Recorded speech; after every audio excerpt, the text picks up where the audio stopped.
우리는 요한계시록 21장 1절 새하늘과 새 땅에 대해서 이야기를 지난 시간에 나눴고, 그리고 2절에 보면 우리가 거룩한 성 새 예루살렘 이 이야기가 나오죠. 그래서 결국 거룩한 성 새 예루살렘을 만들지 못하면은 새하늘과 새 땅은 어려운 것이다, 이렇게 볼 수가 있는 것입니다. 그래서 국민이 먼저 준비되어야, 그래야 모든 그 환경이 바뀌는 것이다. 결국엔 국민의식, 그 땅을, 그 축복을 누릴 만한 국민의식, 그 새 땅을 지배할 수 있을 만한 그런 국민의식이 결국 그 땅이 계속 유지될 것이냐 없어질 것이냐, 그 존속 여부가 결국 그 사람들에게 달려있다는 것이에요. 그래서 오늘 이 말씀을 통해서 우리가 아무리, 우리는 예수 믿는 사람으로서 새하늘과 새 땅에 다 들어갈 수 있어요. 예수님 열심히 믿고 우리가 하나님의 뜻이 무엇인지를 날마다 주님과의 교제를 통해서 알아가기를 원하기 때문에, 그래서 이제는 구원이라는 거는 우리가 죽어서 천국에 가고 또 미래의 새하늘과 새 땅이 오고 그것만 구원이 아니에요.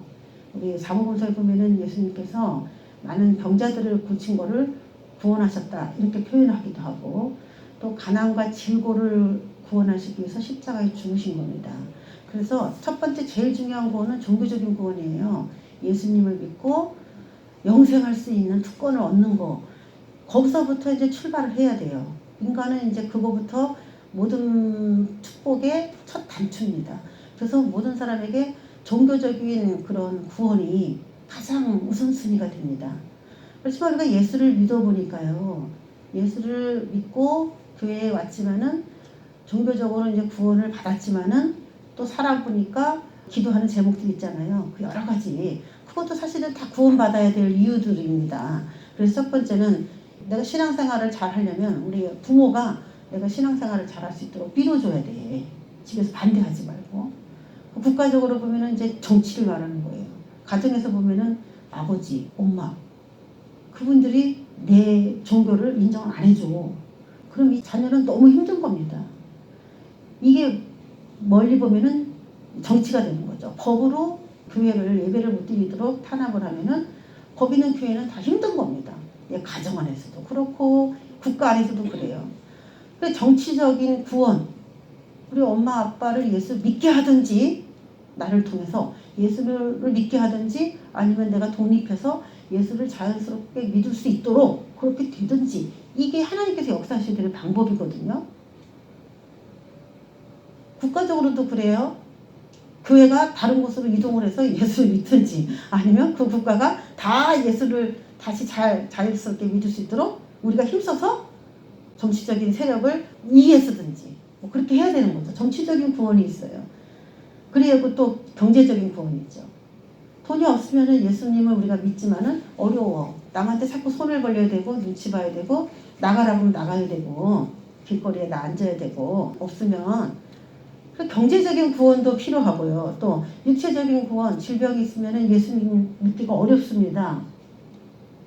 찬양도 하고 싶고 예배도 드리고 싶은데 이 자리에 나오는 것 자체가 어려운 육체를 가지고 있다면은 사실은 그 사람은 그 질병으로부터 구원받아야 되는 거예요. 그래서 구원은 여러 가지입니다.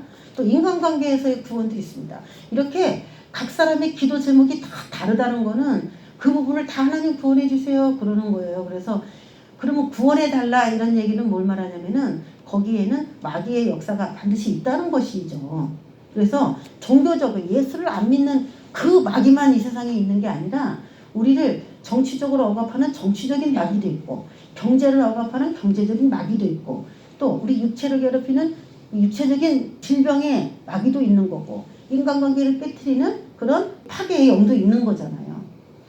마귀는 여러 곳에 있는데 교회는 맨날 종교 그 구원만 얘기한다면은 그 교회가 어떻게 모든 사람들의 마음을 충족시킬 수 있겠습니까?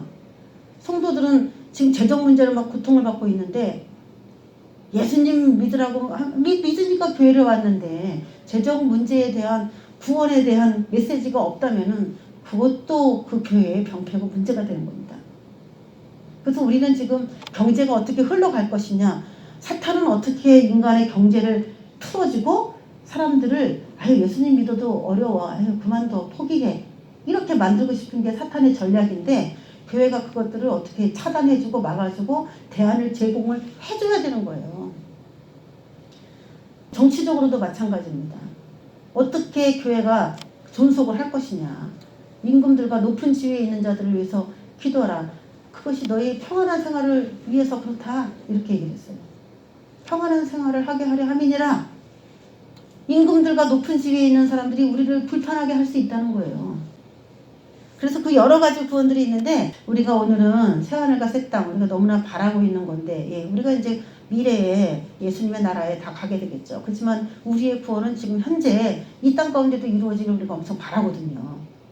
4년 전에 제가 마태복음을 통하여서 나누었던 이 메시지들이었는데 우리가 대선이 이제 내년이잖아요. 그래서 어떻게 기도를 해야 될 것인가. 뭐 내용이 있어야 되잖아요. 내용. 정치는 몰라도 돼요. 그냥 기도만 하면 되죠. 어떻게 기도할 건데.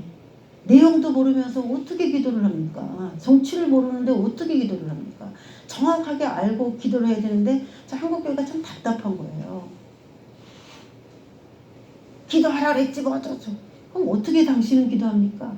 사실은 정치를 모르면서 기도하겠다는 사람은 기도를 안 하는 사람입니다. 못해요. 제가 지금 이제 말하려고 하는 거는 이제 어떤 왕에 대한 이야기죠. 대통령에 대한 이야기인데 이제 대통령 선거도 있는데 지금 뭐 윤석열이 뭐 대권 주자로도 나오고 막 했지만은 이제 그럼 사람을 분별을 우리가 해야 되는데 어떻게 분별을 해야 되느냐 이제 그런 여러 가지 문제들이 있습니다.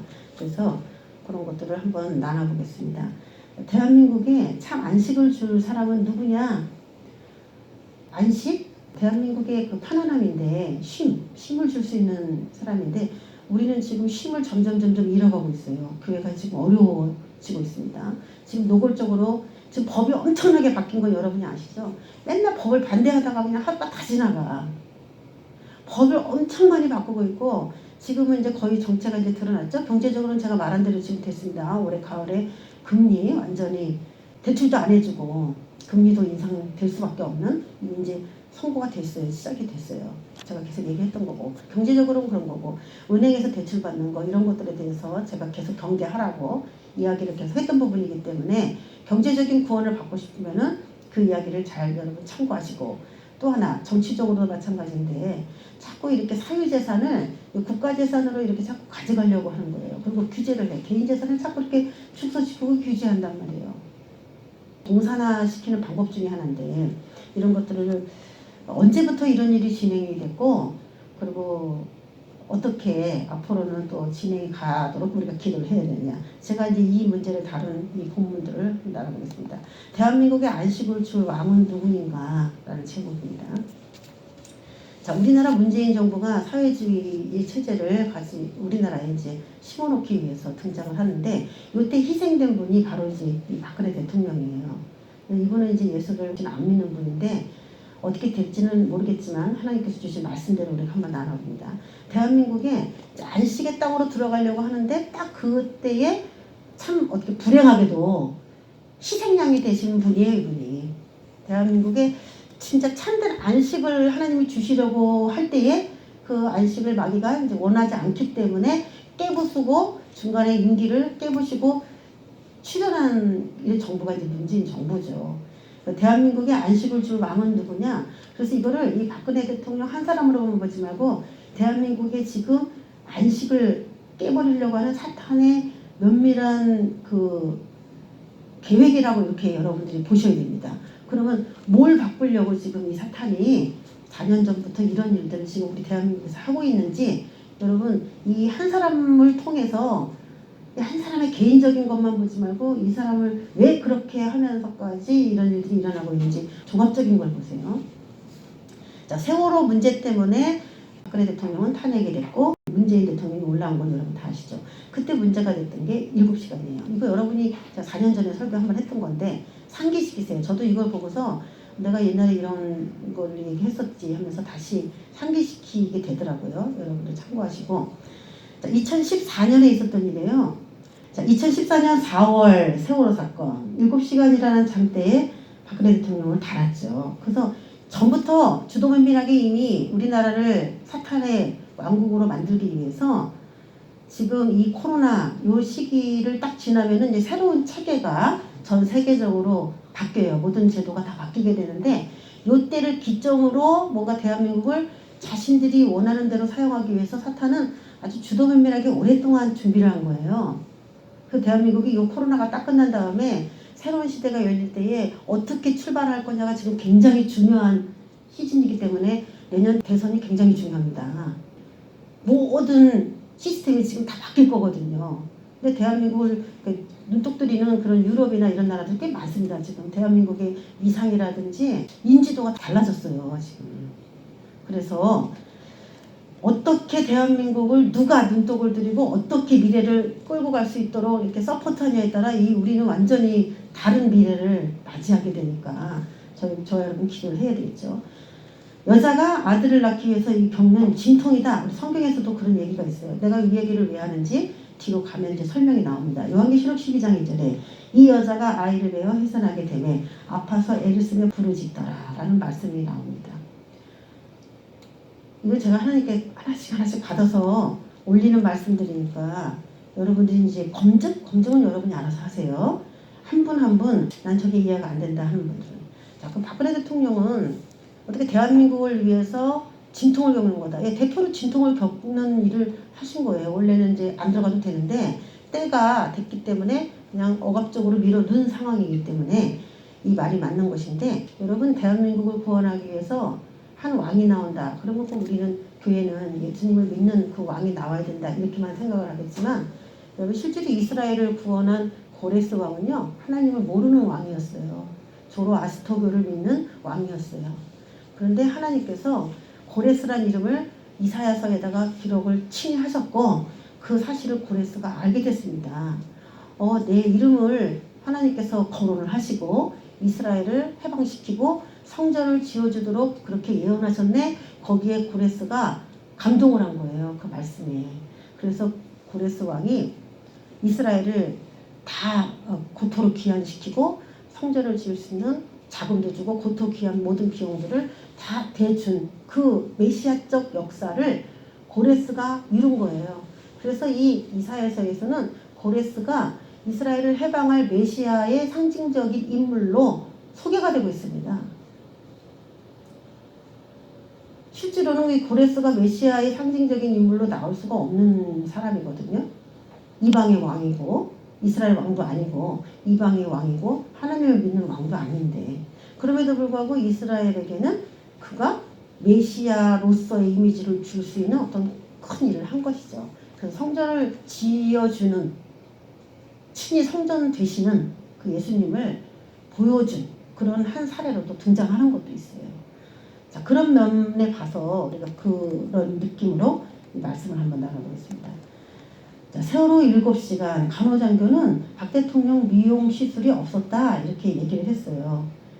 그래서 안민석 의원이라는 이 사람은 세월호 7시간 키맨이다 그래서 간호장교를 만나러 미국으로 갔어요. 친히 이걸 확인해 보기 위해서 7시간 동안 이 미용을 했니 안 했니 뭐 그것 때문에 뭐 주사 맞았니 안 맞았니 이런 것 때문에 계속 문제 삼은 게 이 7시간이었어요. 7시간. 그러니까 이 7이라는 건 성경에서 안식을 상징하잖아요.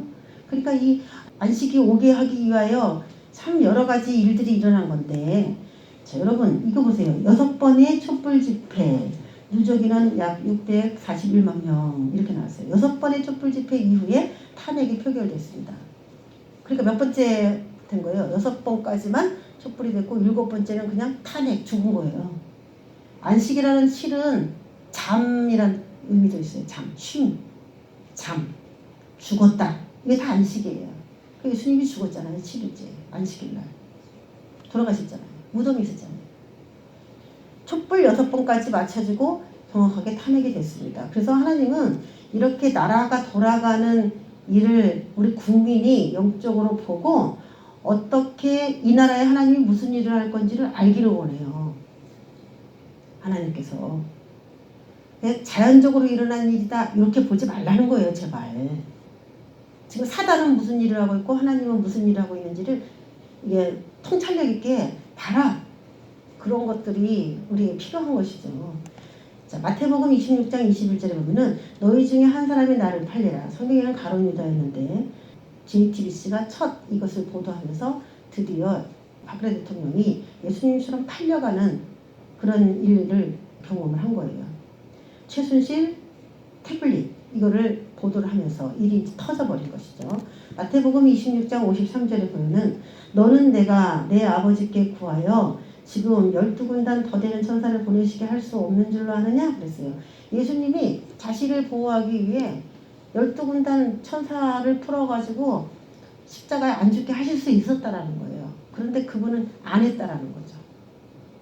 예, 자신은 죽어야 되기 때문에 모든 부활은 안식한 이후에 나오는 것이기 때문에 자신은 그냥 12군단 더 되는 천사 보내서 자신을 구원할 수 있지만 그 방법을 쓰지 않았다는 거예요. 근데 우리나라도 마찬가지였어요. 그 당시에 계엄령을 선언을 해서 자신을 보호할 수 있다. 그래서 국민들은 계엄령을 선포하라. 군대여 일어나라. 막 이런 얘기를 이런 의논들도 하고 그랬어요. 그리고 실제로 일루미나티 카드에는 우리나라의 계엄령이 선포돼서 오합지졸 돼버린 카드들이 있습니다.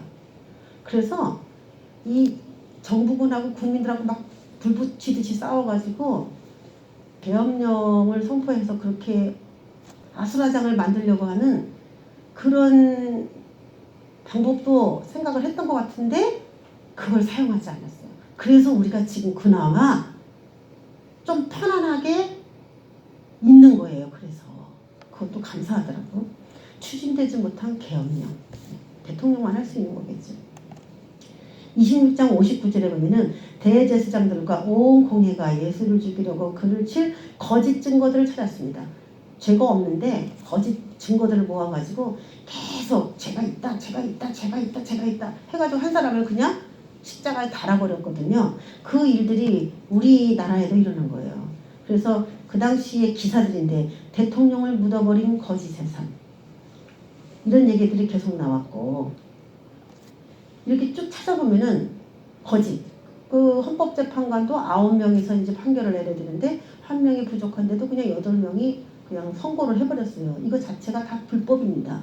법적으로는 9명의 재판관이 왜? 5대4가 나와야 판결이 되는 거잖아요. 만장일치로 나왔다니까 할 수 없는 거지 원래는 9명이에요. 이게 법 자체를 어긴 겁니다. 그 자체가. 그렇기 때문에 급하니까 속전속결로 일을 하다 보니까 이 미래의 역사에 이거는 엄청난 오점이 될 겁니다. 문재인 정부한테 이건 엄청난 오점이 돼요. 헌법재판관 9명을 8명으로 임의적으로 그렇게 해서 막 일을 처리할 수가 없습니다. 그리고 그 당시에 나왔던 증거들이 사실로 다 드러나기 전에 그냥 감옥에 넣어버렸잖아요. 그러니까 예수님의 불법재판 판결을 제대로 받지도 않고 그냥 일사천리로 새벽부터 시작이 돼서 그냥 박아버리는 그런 예수님과의 재판이 너무 똑같다 이런 얘기를 나눴었죠. 26장 62절에 대제사장이 일어서서 예수께 그때 아무 대답도 없느냐 재판을 받는데 예수께서 침묵하시고는 아무 말도 안 했어요. 왜? 그들은 이미 자기 답을 다 정해놓고 있어. 죽여야 된다. 답을 다 그렇게 정해놓고 있기 때문에 그들에게 말할 필요가 없는 것이죠. 그런데 대통령이 우리나라 대통령도 뭐라 그래요? 침묵. 아무 말도 하지 않았다는 거예요. 이런 것들이 어떻게 다 우연이냐는 거죠. 자, 세월호 막말보다 더한 박근혜의 침묵 이런 기사들도 있었어요. 의도된 침묵. 맨 밑에도 박근혜는 아무 말도 하지 않았다. 이 사람이 성경을 알고 이렇게 하신 건 아닌데 이분이 성경을 알고 하신 건 아닌데 모든 것이 성경과 정확히 일치합니다. 그래서 이런 거 기사를 읽고도 우리가 보지를 못한다면 우리 눈은 장님인 거예요. 영이 캄캄해져도 이렇게 캄캄해질 수가 없습니다. 우리가 많이 봤던 내용들이 기사를 통해서 쏟아져 나오는데도 눈이 가려지고 귀가 막히니까 어떻게 뭐 지금 사탄이 뭔 일을 하는지 하나님이 무슨 일을 하려고 하는지 여러분 근데 결국은 누구의 승리예요? 하나님의 승리죠? 결국 우리에게 새하늘과 새 땅이 가능하냐? 전 가능하다고 봅니다. 사회주의가 이 대한민국을 전복시키는 일들을 완성할 수 있느냐? 저는 없다라고 봅니다. 우리나라를 전복하려는 시도는 한두 번 일어났던 게 아니에요. 제가 너무 놀라운 역사를 봤는데 중국이 지금은 중국이죠. 옛날에는 중국이 아니었죠. 뭐 청나라, 뭐 여러 나라들이 이제 계속 바뀌면서 중국 땅에서 우리나라를 계속 침공했어요. 계속. 왜냐면은 그 중국에 비하면은 중국의 사신들이 우리나라에 와서 우리나라의 정치에 왈가왈부를 관여한 이야기들이 뭐 사극에도 많이 나왔었어요. 그런데 그 큰 나라가 우리나라에 와가지고 얼마든지 무력으로 침략을 해서 뺏어갈 수도 있는 아주 우리는 그렇게 어떻게 보면 이만한 쥐 몸뚱아리 쥐꼬리만한 나라거든요. 그런데 그렇게 침략을 해서 먹으려고 해도 우리나라가 침략이 안 됐다는 거야. 그 몇천 년을. 대단한 나라입니다. 쬐끄만데. 그 엄청난 거대한 나라가 우리나라를 얼마나 많이 먹으려고 노력을 했겠어요. 여러분 지금도 그렇잖아요. 지금도 중국은 한국을 아주 우습게 알고 언제든지 자기네가 소국으로 삼으려고 하는 거예요. 우리나라가 그런 거 보면은 하나님이 보호하사 우리나라 만세가 맞아요. 넘어갔을 것 같으면 벌써 넘어갔을 텐데. 자, 이렇게 성경하고 연관만 제가 그냥 시켜드리겠습니다. 판단은 우리가 각자가 다 알아서 하는 거죠. 26장 73절 74절에 베드로에게 이르되 제자들까지도 말했어요. 너도 진실로 그 도당이라. 제자들에게 그렇게 말하니까 제자들까지도 나는 그 사람을 알지 못하노라 그러면서 막 거부했는데, 이 당시에 이제 우리 정치계에도 동일한 일이 일어나죠. 김무성이 나는 친박에 포함될 사람이 아니다. 포위될 사람이 아니다. 그리고 이인재도 나는 친박 아니다. 또 김진태 의원은 친박이 아니라고 보시는 건가요? 손석희 앵커가 그러니까 홍준표 의원이 김진태는 친박이 아니라고 자기가 수차례 얘기를 했기 때문에 친박이 아니라고 믿어주시면 감사하겠습니다 하면서 또 다른 사람 대변인 역할도 했어요. 여러분 우리가 이런 사람들을 잘 보세요. 이런 사람들이 지금 대선에 또 나와가지고 깔짝깔짝거리고 탄세를 노리고 있으면 여러분 이런 사람들한테 또 뽑아주면 다 버릇되는 거예요 우리가. 근데 한 가지, 베드로는 하나님 앞에 회개했어요. 그리고 용서함 받았어요. 나는 그래요. 그 문제에 대해서 깊이 사죄하고 무릎을 꿇고 내가 그때 판단이 잘못됐다라고 인정하는 사람들에 대해서 우리가 용서해 줘야 된다라고 생각을 합니다. 그 사람을 지지해줘도 된다라고 저는 생각을 해요. 왜냐면 이건 앞으로 한국교회가 죽느냐 사느냐의 문제. 내년 대선은 사유재산도 다 뺏기고 인정 못 받아요. 우리 더 이상 이 땅에서 살 수 없어요. 그렇다고 우리가 어디 가서 살 수가 있어요. 대한민국 사람이. 나라 잃은 사람이 어디 가서 어떻게 삽니까? 진짜 목숨 걸고 기도해야 됩니다. 돈도 다 뺏어가고 말이죠. 개인 재산을 인정하지 않으면 누가 일하려고 하겠어요.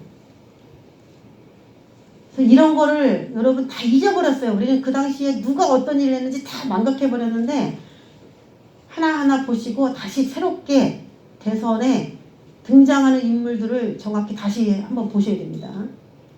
여당 의원 40명이 탄핵에 찬성했다. 어떻게 제자들하고 똑같아. 제자들 다 도망갔잖아요. 예수님 버리고. 새누리 탄핵 성명 40명 돌파. 늦어도 불까지 표결한다. 이걸 대대적으로 막 보도를 내보냈습니다. 탄핵시켜라. 퇴진하라. 그러면서 대통령 탄핵을 요청합니다. 라고 하는 이런 청원을 막 올렸죠. 탄핵 찬성 그 203명 중에 우리가 요즘에 잘 아는 사람만, 뭐 여러분은 더 잘 아는 사람도 있을 수도 있겠지. 나경원, 유승민, 권성동, 지금 강원 지사, 이은재, 이혜훈, 주호영, 김성태, 심재철, 요즘 김성태 의원이 안 보여요. 심재철, 장재원, 하태경, 이런 사람이 탄핵을 찬성한 대표적인 사람들이에요. 우리가 텔레비에서 매일 보는 사람들이에요.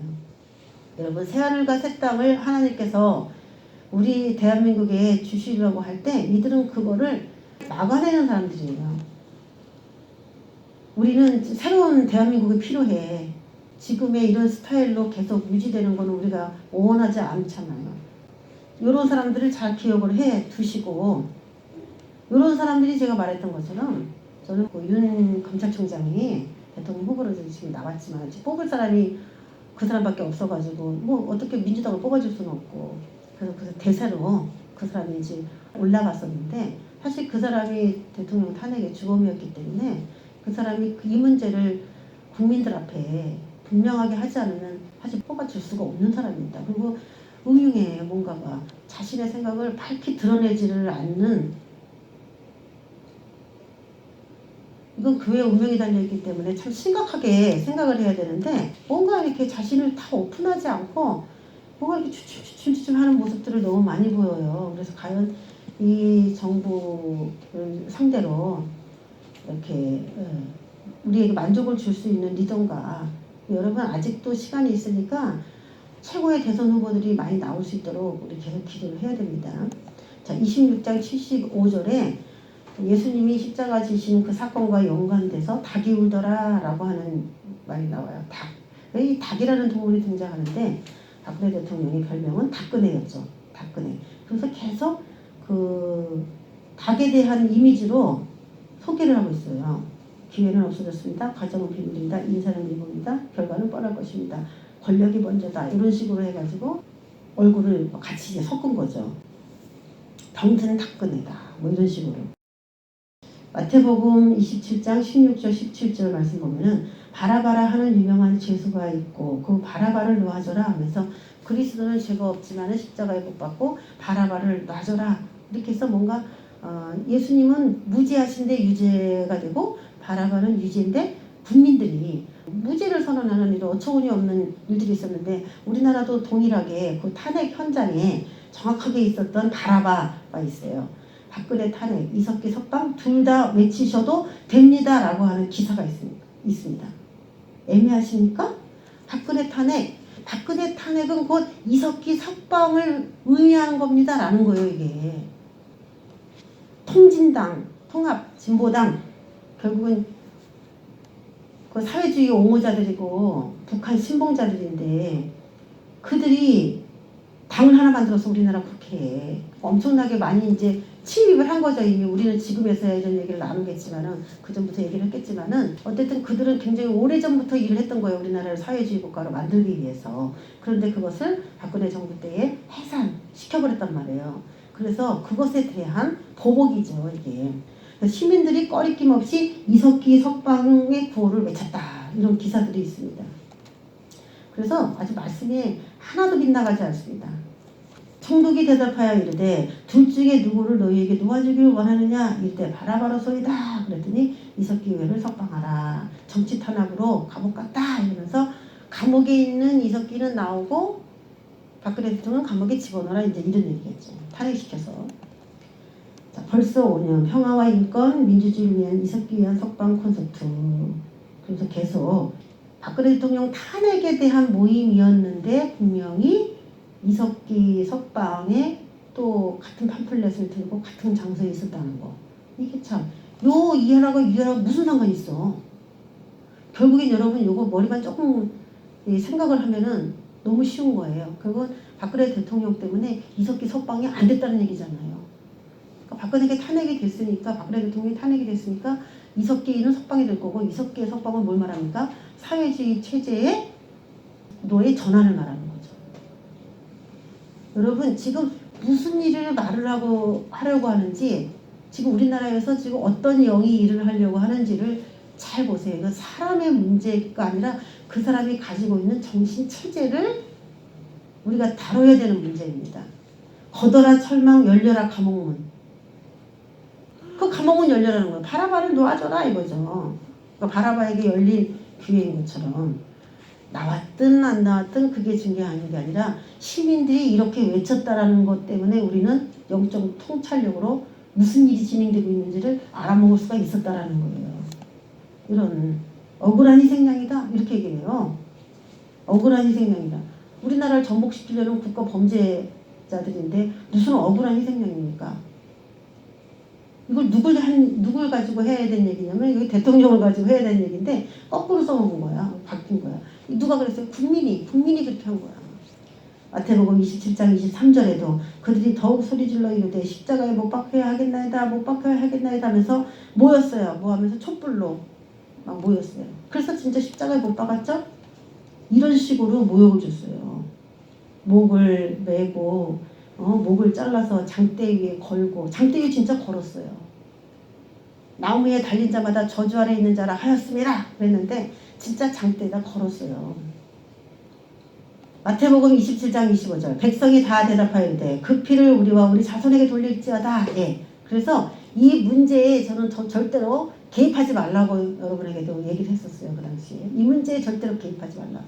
지금 이 촛불 운동에 같이 합류한 사람들에게 지금 이거는 그냥 작은 일이 절대 아니라는 거죠.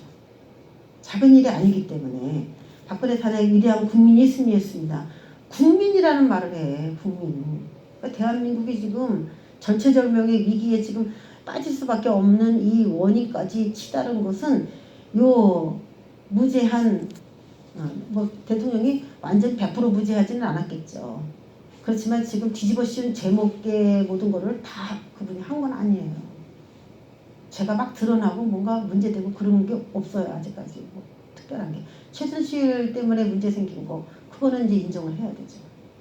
정확히는 잘 몰라. 계속 재판하고 있었어요. 여태까지 계속. 그래서 탄핵 국민이 명령했다. 그러면서 결과 뒤에는 국민이 있다. 그래서 우리나라에 이게 이 죄를 어떻게 이고 가야 되나라는 마음이 무거운 마음이 있어요. 국민의 이름으로. 우리도 국민이지만 우리 거기 찬성 안 했습니다. 그럼 찬성 안 하는 이 국민은 어떻게 되는 거지? 나라는 하나인데 나라가 두 개로 쪼개질 수도 없고 북이스라엘과 남유다처럼 그렇게 갈라질 수도 없고 이거는 어떻게 돼야 되는 것인가? 여러분들 기도하면서 한번 생각해 보세요. 이 문제를. 결과 뒤엔 국민이 있다. 우리가 그 국민에 동참했습니까? 마태복음 27장 28절에 그의 옷을 벗기고 그래서 완전히 옷을 홀딱 벗기고 국회에다가 참 그 어떤 화가의 그림과 접목시켜서 그냥 딱 전시를 했어요. 대통령을 이렇게 모욕시켰습니다. 아무리 말씀을 응하게 하려고 했다고 할지라도 이렇게까지 할 수 있나? 그리고 한 가지가 말씀에 응했다 그러면 우연히 들어 맞았다라고 하지만은 이렇게 예수님이 당하신 모든 고난에 하나도 빼짐없이 다 구구절절히 다 이렇게 이루어졌는데 이걸 과연 우연이라고 할 수 있나? 27장 30절 그에게 침뱉고 갈대를 빼앗아 그의 머리를 치더라. 계속 뉴스에서 나온 게 머리였어요. 너 지금 세월호 사건 났는데 머리 올리고 있어? 이러면서 징글맞은 올린 머리 그만 봤으면 망가진 올림머리 올림머리 손질 90분 제정신인가? 머리핀이 수십 개 말이 되는가? 이런 걸 문제 삼았다는 것 자체가 좀 이해가 되지 않지 않습니까? 그러면 대통령이 그냥 머리가 산발을 해가지고 세월호 사건 때문에 뭐 이리 뛰고 저리 여러분 나라에 일이 얼마나 많은데 임기 5년 동안에 국가적인 위급사항이 얼마나 많은데 그럴 때마다 머리 손질도 하지 않고 그냥 풀어헤치고서 대통령이 그렇게 나온다는 게 이게 여자 대통령으로서 그게 말이 되는 게 아니잖아요. 머리를 하느라고 뭐 7시간이나 머리를 하느라고 안 나왔겠습니까? 근데 머리를 짚고 이건 성경을 다 응하려고 하는 거예요. 그러면서 비교했어요. 박근혜의 올림머리, 메르켈 총리의 단발머리 차이를 한번 봐라. 지도자의 자질이다 이러면서 다른 여자들 이 사람 드라이 안 하고 뭐 머리 손질 안 했어요? 그의 헝클어진 머리가 눈에 띄었다. 독일의 메르켈 총리 사진을 올려놓고 이런 기사들도 있었어요. 그의 헝클어진 머리가. 그 메르켈 총리는 머리도 단정하지 않고도 업무를 보는데 그냥 매번 꼬박꼬박 머리를 단정하게 하는 이 대통령은 징글징글하고 그만 봤으면 좋겠다라고. 자기 부인이 머리를 엉클어뜨리고 사람을 만나려고 해도 남자들은 다 반대할 겁니다. 여기는 남자분 안 그러세요? 공개석상에 자기 부인이 머리를 산발을 하고 나타나면 여러분 찬성입니까? 업무에 많은 시간을 써야 되니까 어쩔 수 없지. 그러는 남편은 하나도 없어요. 근데 국민의 민심은 그 당시 그랬어요. 기사도 그렇게 내보냈어요. 이 제정신일까 싶어요. 그의 머리를 치더라. 흐트러진 올림머리. 구치소가는 박근혜. 한가롭게 여유있게 우아하게 머리하고 있다는 것 자체가 이해가 안 된다. 이런 기사들을 막 내보냈어요. 26장 31절에 오늘 밤에 너희가 다 나를 버리리라. 목자를 치리니 양이 떼가 흩어지리라.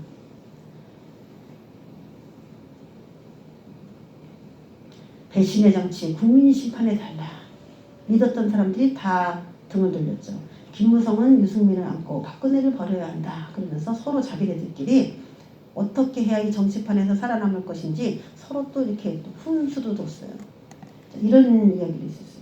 온박, 신박, 구박, 비박, 돌박, 탈박, 배박, 짤박, 진박, 가박이라는 이런 용어까지도 나왔어요. 원조 친박이다.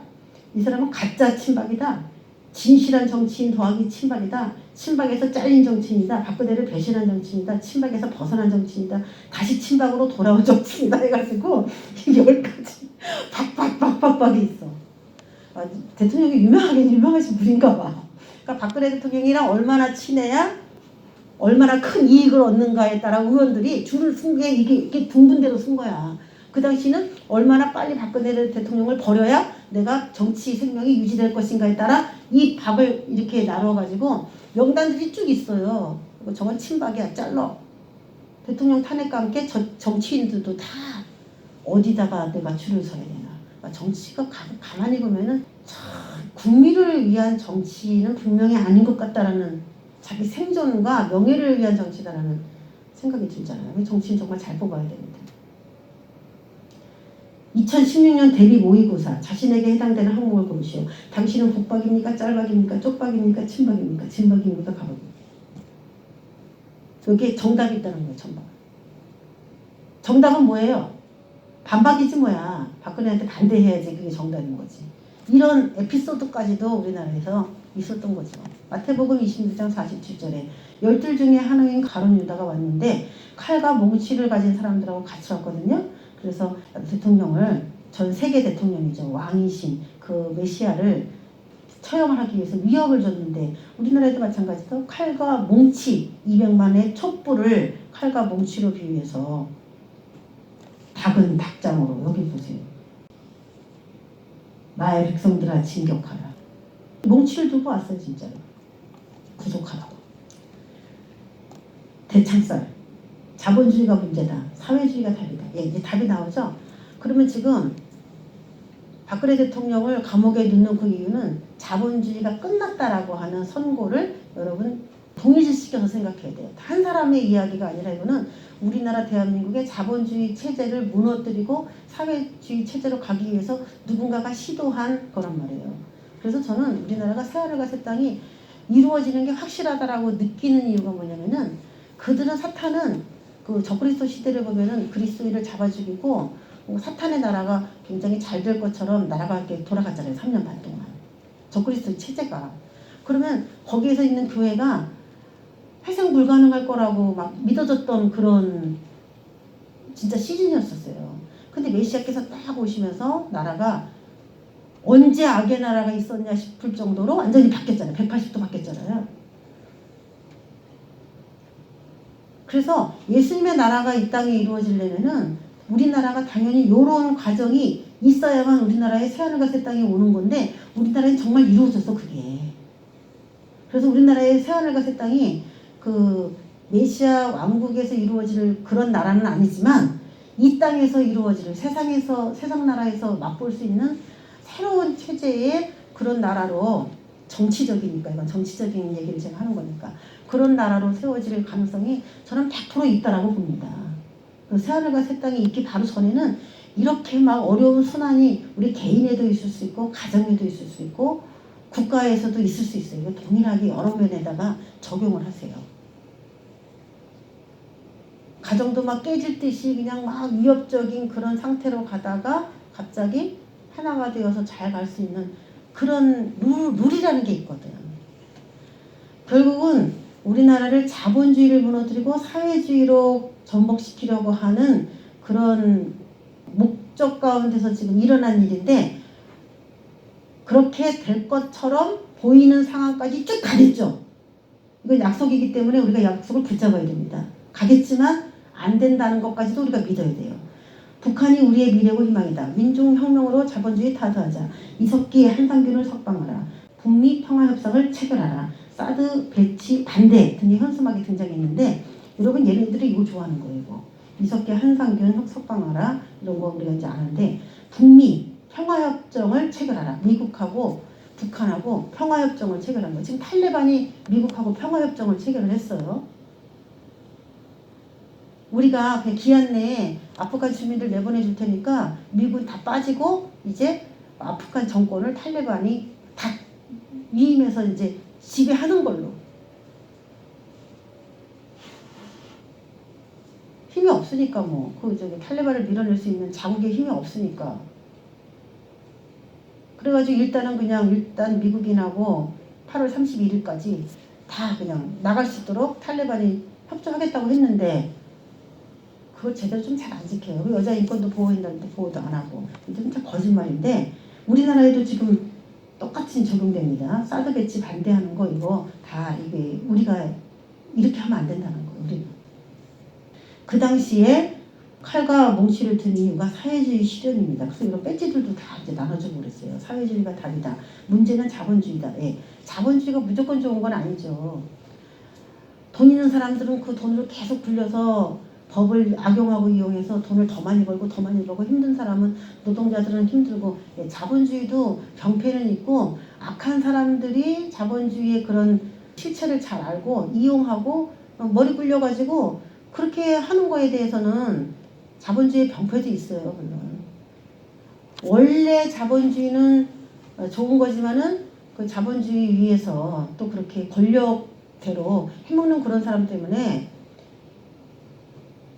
문제는 발생할 수 있어요. 그렇지만 그거는 그 소수의 악한 사람들 때문에 오는 문제들이지. 자기가 일한 대로 일한 가치대로 받아서 사는 거는 이거는 자유죠. 내가 일하고 싶으면 일 많이 해서 돈 벌고 일하기 싫으면 안 하고 못 먹는 거지 뭐. 우리는 자유를 존중받아야 돼요. 그래서 자본주의가 좋은 거죠. 사회주의는 뭐예요? 그렇지 않은 거예요. 공산주의나 마찬가지죠. 돈 많은 사람 거 뺏어서 돈 없는 사람 준다? 그럼 누가 돈을 많이 벌고 누가 일을 합니까? 안 해요. 내가 일한 만큼 내가 쓸 수 있다는 것 때문에 우리가 열심히 일하는 거죠. 내가 일한 만큼 내 자녀에게 좋은 대학, 좋은 교육을 시킬 수 있다는 것 때문에 그냥 아버지가 돈을 법니다. 근데 안 벌어도 뭐 누가 번 돈 뺏어서 나 준다 그러면 나 같아도 일 안 하지. 촛불 집회의 원조는 북한이에요. 얘네들은 무조건 촛불을 들고 이렇게 활동을 했었습니다. 칼과 몽치를 가지고 그와 함께 하더라. 계속 이렇게 단두대까지 등장을 해가지고 죽여야 된다. 그냥 사형 집행을 한 거예요. 사실은 지금 안 죽었지만 안 돌아가시고 감옥에 계시지만은 사형 집행까지 다 한 거나 마찬가지예요. 단두대가 그냥 그 광장까지 다 저렇게 퍼포먼스로 와 있었어요. 너무 놀라운 거는 박근혜의 동생이 뭐라고 했느냐. 박근령이 씨죠. 우리 언니 무죄라고 생각한다. 역사가 재평가할 것. 이렇게 얘기했어요. 그 뭐 동생이 약간 좀 이상한 것 같다. 사람들은 그렇게 기사를 내보냈지만은 이 사람이 왜 이런 얘기를 했는지 진실을 뭔가 안다는 얘기인데 참 이게 성경에 있는 말들이라서 제가 모아본 거예요. 무죄라는 말이 나왔어요. 그래서 박근령이 말한 대속이라면서 야, 이 박근령이 제정신이 아니지 않냐? 이러면서 이제 나온 기사들이겠죠. 대속. 박근령이 대속이라는 표현을 사용했다. 조만간 박근혜 그리스도를 단상에 모시고 드리는 예배도 본듯 제 언니가 대가리가 빈 인간들에게는 세상 지름을 지고 가는 무고한 죄인으로 보인다는 걸 잘 아는 것 같다. 이런 기사가 있었어. 박근혜는 선덕여왕 이후 최고의 여성 지도자다. 이렇게까지 얘기했어요. 여러분 진짜요. 우리나라 역사에서 선덕여왕 다음으로 처음 여자 대통령이 박근혜래요. 놀랍지 않습니까? 우리나라에 여자 지도자가 없었던 거야. 그만큼. 근데 이렇게 얘기를 해요. 선덕여왕이라는 선덕여왕 그 왕이라는 표현을 박근령이 자기 언니한테 쓴 거죠. 가족이니까 뭐 그렇게 쓸 수는 있지만 여러분 대속이라는 표현을 박근령이 왜 썼을까? 대속. 굉장히 이게 종교적인 언어인데 내가 유대인의 왕이냐? 그러고 친히 물어봤어요. 근데 일간 베스트에서 무엄하다 미개한 것들이 감히 짐을 능멸하려 하느냐 그러면서 왕복을 입고 박근혜를 묘사했어요. 왕복을 입고 박근혜에게 묻는다. 당신이 왕인가? 여러분 이런 제목이 너무 웃기지 않습니까? 당신이 왕인가? 태양왕 박근혜. 나는 아무리 풍자만화라고 그래도 어떻게 이렇게 성경에 말씀하고 1.1액이 안 틀리고 맞아떨어지는지.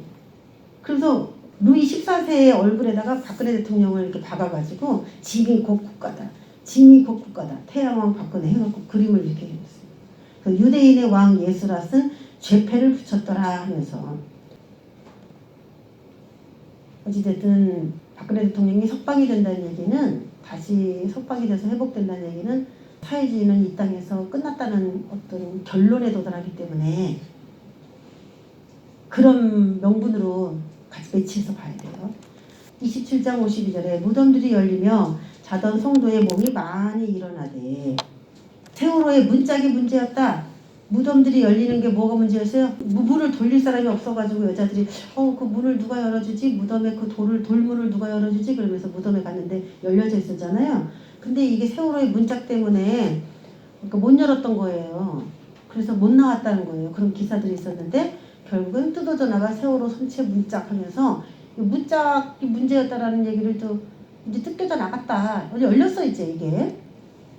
무덤들이 열리며 자던 성도의 몸이 많이 일어나되 탄핵 후 바로 올라온 세월호. 박근혜 대통령 탄핵되자마자 세월호가 인양됐고 그리고 문이 열렸다는 거죠. 세월호 배의 문이. 그건 왜 잠겨 있었을까? 못 나오도록 왜 그걸 잠갔을까? 문을. 누가 잠갔을까?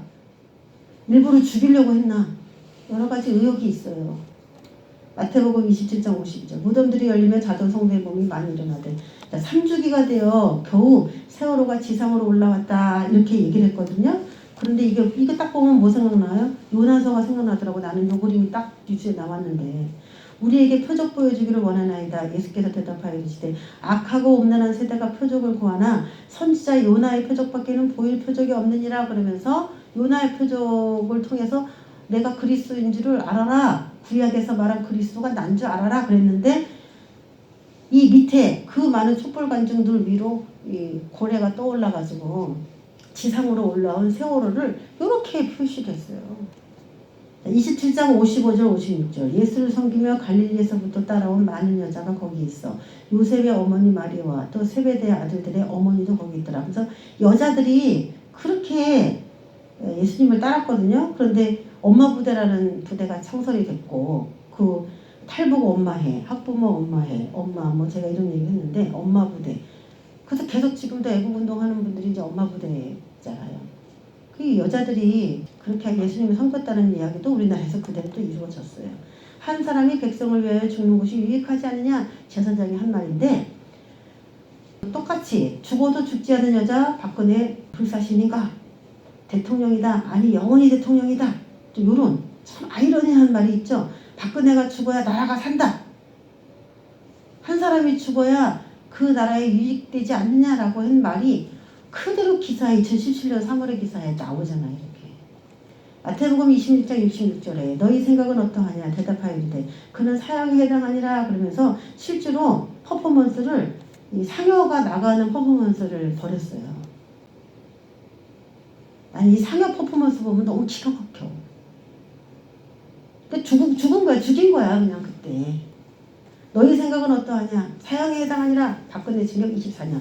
그래서 지금 제가 2021년 어떤 뉴스를 봤더니 2039년에 나오더라고요. 형 맞은 걸로 보자면은 2039년. 그때 박근혜 대통령 나이가 87세야. 그래서 박근혜 대통령이 어떻게 될지 이제 그것에 대해서는 우리나라가 이제 그때나 돼서야 뭐 제대로 된다는 얘기인가? 그거를 이제 더 생각을 해봐야 되겠지만은 자, 앞으로 쭉 보세요. 돈을 많이 주면 우리가 잘 때 그는 도둑질하여 갔다는 거 거짓말해라. 그래서 사람들을 매수하고 사주했는데 드루킹의 실체가 뉴스에 보도된 적이 있죠. 이건 기니까 제가 얘기를 다 못하겠어요. 27장 63절에 사흘 후에 다시 살아나리라 한 것을 우리가 기억합니다. 그랬는데 박근혜 대통령 부활하라. 검찰은 30년을 구형했어요. 이게 이제 윤석열이가 한 거지. 30년 구형. 거대하게 부활할 것으로 확신한다. 여러분 87살에 어떻게 거대하게 부활하겠습니까? 그렇죠? 그래서 그게 죄가 없는데 누군가가 뒤집어 씌웠다라는 중간에 그런 것이 한번 이슈가 돼야 그래야 이제 나중에 진짜 후 역사에서 그거를 밝혀줄지 그분이 생존에 그게 밝혀질지 그거는 진짜 더 두고 봐야 되겠죠. 그러면서 또 무슨 그림이 나왔냐면 홍성담 화백에 박근혜 출산 그림이 파문이 일었어요. 박근혜 대통령이 출산하는 거예요. 누가 나왔어요? 아기가 박정희 대통령이 나왔죠. 그 출산의 의미는 성경에서 보면은 부활을 말합니다. 부활. 죽었다가 살아나는 거를 표현한 거예요. 출산은 우리가 요한계시록 12장 봤잖아요. 제2의 박정희 정치가 이루어질 암시가 저는 이 그림 속에 있다라고 분명히 봅니다. 대한민국은 다시 태어나는 거예요. 그래서 이 박근혜 대통령이 뭐 후에 다시 임기를 하실지 아니면은 그 자본주의를 인정하는 어떤 지도자가 박근혜 대통령이 다 하지 못한 그 일들을 이루어줄 건지 그거는 이제 모르겠어요. 예수님께서 돌아가시고 12제자가 그 일을 다시 맡아서 일을 한 것처럼 이제 그렇게 될 수도 있고 친히 할 수도 있는데 그건 잘 모르겠지만 지금 확실한 건 대한민국은 지금 사회주의를 몰아내고 하나님 나라를 이 땅에다가 완전하게 설치하려고 하는 그 진통 가운데 들어간 거는 확실하다라는 거죠. 싸워야 된다라는 거죠. 애굽의 바로와 그래가 성간이가 인정해준 박근혜 출산 그림 왜? 그렇다면 출산 모습을 담은 그 그림에서 태어난 아기가 박근혜의 애비 박정희란 말입니까? 그러면서 막 이제 말이 안 된다. 막 이런 이 그림을 가지고 이제 갑론을 막 있는 거죠. 그래서 이 그림만 보고도 아 대한민국은 아들을 낳고 여기서 대한민국이 이제 끝나는 것이 아니라 그 다음 전성시대로 계속 이어 들어갈 수 있는 하나님의 이제 약속을 우리가 이제 붙잡아야 돼요. 대한민국이 어떻게 갈지. 다음 대선에서 이제 이렇게 확 바뀌어버리면 참 좋은데 우리의 기도의 여부에 달려있겠죠. 국민들이 얼마나 이 문제를 자신이 잘못 선택한 이 정권에 대해서 자각하고 돌아오느냐에 따라 달렸다고 봅니다. 자, 홍해의 기적을 연출한 십자가예요. 지금 제가 파란색으로 화살표 있는 데 있죠. 그 십자가가 지나가는 자리를 쫙 비켜주는 사람들이 모여있다가 쫙 비켜주는 퍼포먼스를 실제로 광장에서 벌였습니다. 그리고 십자가를 지고 가는 이 피 흘린 사람의 모습도 그 당시에 나왔었어요. 여러분 이게 우연입니까? 갑자기 십자가가 왜 거기 등장을 하고 이 피 흘린 이 사람은 뭐고 태극기 부대가 십자가를 들고 십자가가 지나가면 너희들이 길을 쫙 비켜라 해갖고 막 하는 그 퍼포먼스를 홍해의 기적인데 아까 그 출산이 그게 홍해의 기적하고 같은 말이거든요. 이것 때문에 그래요. 이런 찌라시들을 막 뿌렸어요. 그때 광장에다가. 오랫동안 모르게 대한민국에 잠복되었던 가라지입니다. 근데 언제 이것을 뽑으래요? 추수 때까지 자라게 두어라 그랬죠. 그럼 지금이 대한민국이 언제예요? 추수 때죠. 가라지도 자랄 때만큼 자랐고 곡식도 자랄 만큼 자랐어요. 그래서 이제는 다 뽑혀야 되는데 다 뽑혀가지고 불에 던져질 가라지 창고에 들어갈 곡식들이 완전히 분리되고 하나님이 인정받는 사람들과 그렇지 못한 게 이제 대한민국 안에서 쫙 홍해 갈라지듯이 갈라져야 되는 그런 때가 된 거예요. 이미 우리는 시작이 됐고 벌써 몇 년이 된 거죠. 바로왕 이거 뭐냐 사회주의였어요. 저는 한 가지 확실한 게 우리나라가 공산주의가 되지 않을 한 가지 확실성은 뭐냐면은 만약에 우리나라가 공산화되면은 북한 주민의 그 무고한 피가 신원되려면 아직도 몇십 년이 더 있어야 된다는 것 때문에 아니라고 보는 거예요. 저는 그것 때문에 더 확실해. 저들이 그렇게 그리스도인으로 살면서 북한에서 죽어가면서 기도했는데 하나님이 그 기도를 또 무시하시고 말이죠. 우리나라까지 이 사회주의 체제를 만들어서 누군가가 정권을 또 잡아서 또 뭐 20년 30년 정권을 유지한 다음에 그때 무너진다면 그렇게 하실 수도 물론 있겠지만은 그렇게 된다면 저 북한의 주민은 너무 불쌍해. 그래서 저는 그렇게 안 되고 속히 될 거라고 제가 믿는 거예요. 그래서 저 불쌍한 저 북한 주민 때문에 우리나라가 사회주의로 되면은 진짜 저 북한 사람들은 두 번 죽는 거예요. 그나마 믿었던 남한이 또 사회주의가 돼서 통일이 돼서 또 거기에 귀속이 된다면은 저 사람들은 너무 불쌍하다. 하나님이 과연 그렇게 하실까? 지금 우리가 트럼프가 탄핵이 됐고 바이든이 대통령이 됐는데 바이든이 제일 무서워하는 사람이 누군지 압니까? 트럼프입니다. 이번에 바이든 때문에 사람이 아프간에서 많이 죽었잖아요. 자폭 테러를 해가지고 많이 죽었는데 트럼프가 거기에 대해서 사람들을 모아놓고 연설하면서 강력 규탄하는데요. 사람들이 엄청 많이 와요. 그리고 지금도 부정선거에 대해서 지금도 소송하고 있어요. 미국이. 아직 바이든이 정식적으로 자기 정치를 펼치고 있는 게 완전치가 않아. 지금도 부정선거에 대한 문제를 다루고 있더라고. 우리나라도 여러분 보셨죠? 제가 문자 보낸 거 보셨죠? 지금도 4년이나 됐는데도 지금 우리나라의 부정선거에 대해서 지금도 계속 우리도 고소고발하고 있거든. 우리나라 변호사들도. 뭔가 이 정치라는 게 끝난 것 같은데 딴 사람이 딱 와서 대통령이 되면은 이제 그 전에 정치는 끝났나 보다 이러는데 끝난 게 아니야. 이 정치도 언제든지 바뀔 수 있어. 이 가라지들 막시즘 이런 옛날부터 계속 그 평등정권 우리나라에서 이런 실체들을 국민들이 알아야 됩니다.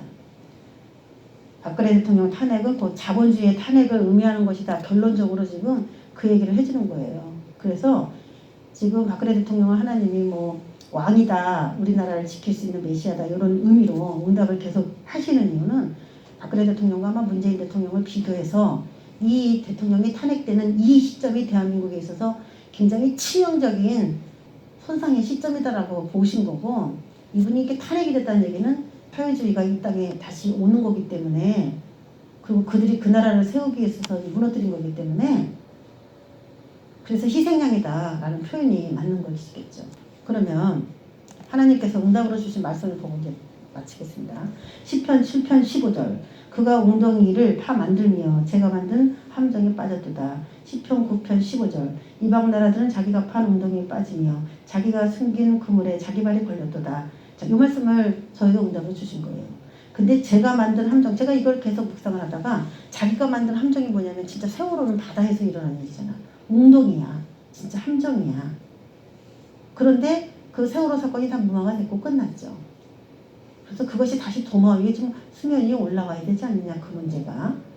그게 누군가의 모함으로 이루어진 일이다라는 것이 드러나야지 된다라고 제가 생각이 들어요. 그래서 그 문제를 여러분이 기도를 해야 된다, 저 여러분이. 근데 이 말씀에 대해서 또 확증해준 또 다른 사람들이 그걸 제가 찾아냈어요. 확증. 제가 받은 그 말씀에 대해서. 언론인 10평 두고 보세요. 박근혜한테 집니다. 이런 보도를 누군가가 했는데 제가 만들어 놓은 돛에 제가 빠져가지고 라고 하는 말을 이분이 사용했더라고. 그래서 제가 캡처를 했고, 또 이화영 목사님이라는 이분이 손석희는 자기가 판 함정에 빠질 것이다 라는 그 이야기를 이렇게 내보냈어. 제목으로. 제가 제목으로 나왔으니까 알지, 이거를 제가 어떻게 다 일일이 다 뒤져보고 다 보겠습니까. 그리고 하나님께서 마지막으로 주신 응답이 그럼 감옥에서 그럼 돌아가시고 끝나겠습니까? 제가 그렇게 기도했을 때 베드로는 옥에 갇혔고 교회는 그를 위하여 간절히 하나님께 기도하더라. 호련히 주의 사자가 나타나매 베드로의 옆구리를 쳐 깨워 이르되 급히 일어나라 하니 쇠사슬이 그 손에서 벗어지더라. 이 말씀을 주셨어요. 그래서 실제로 우리는 미래니까 더 두고 봐야 되고, 죽음과 부활은 원래 죽었다가 부활하는 거기 때문에 그분이 죽어가지고 그 다음이 자본주의가 쭉 유지되는 그 부활을 말하고 싶으신지, 아니면은 그분이 감옥에서 나와가지고 다시 정권을 잡고 하는 걸 그걸 말하는지 우린 그걸 분명하게 알 수는 없어요.